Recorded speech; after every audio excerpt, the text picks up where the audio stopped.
saying, "We are extremely grateful and relieved." That from Phillip Mehrtens' family after the Kiwi pilot's release from captivity. Also adding, the last 19 and a half months have been very difficult. On February 7th last year, the former Jetstar pilot, working for Indonesia airline Susi Air, flew a small commercial plane into the mountainous area of Nduga, where he was snatched from fighters from the West Papua National Liberation Army. This weekend, finally, after complex and drawn-out negotiations, the 38-year-old is free. He was picked up in the village of Maiborok by a joint task force of police and military personnel, then flown to the city of Timika, before flying into Jakarta, where the father of one was handed over to the New Zealand ambassador and reunited with his family. Corazon Miller reports. It's the outcome everyone hoped for, but one that many feared would never happen.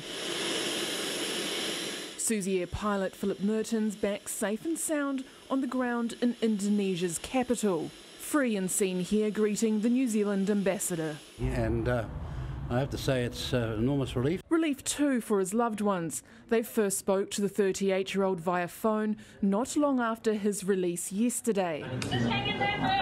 In a statement, his family expressed their relief that his long and arduous ordeal was over.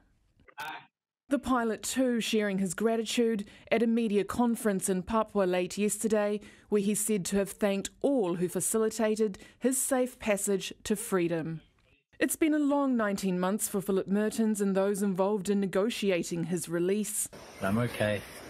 They're treating me well. I'm trying to stay positive. Proof he was alive came from the occasional video released by his captors. I hope that you and Jacob are healthy and doing okay and getting support. The armed wing of the Free Papua movement calling for the region's independence in exchange for the father of one's life.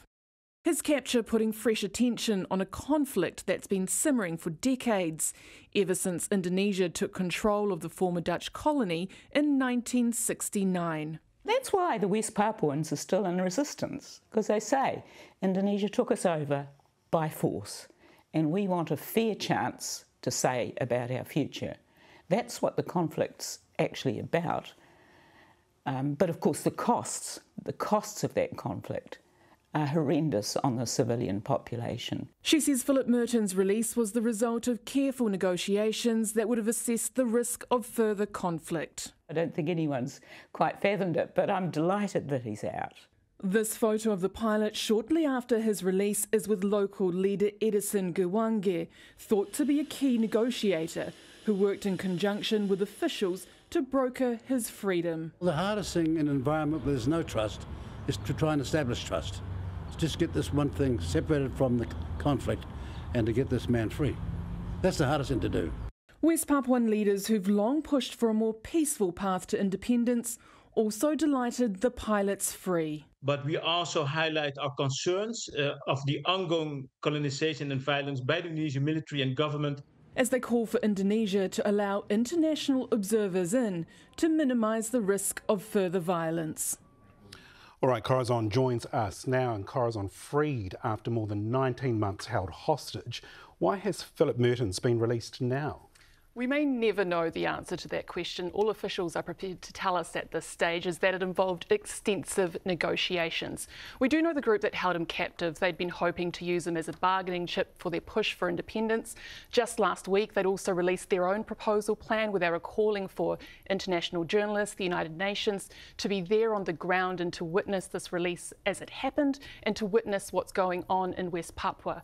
We understand that didn't happen. We've heard from Indonesian officials. They say no demands were made as part of this release that happened this weekend, so it's unclear exactly why the group made this call when they did. We have spoken to other leaders from West Papua, those who don't condone the kidnapping, and while they wouldn't like to see something like this happen again, they hope that what has happened here may encourage the world to have that conversation, to look more closely at what's happening in the region and look at a peaceful resolution. So it sounds like still a lot of uncertainty in the region, but a happy outcome for Mehrtens. What more do we know about the first hours of freedom?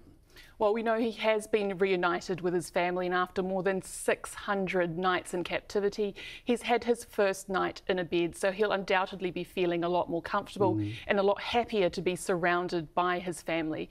His family, in an extended statement, have expressed their gratitude to everyone involved, Indonesian authorities, to New Zealand authorities, but they've actually also said thank you to his captors for keeping him as safe and well as they did during his captivity, and for allowing him to share those messages which they say kept their hopes alive.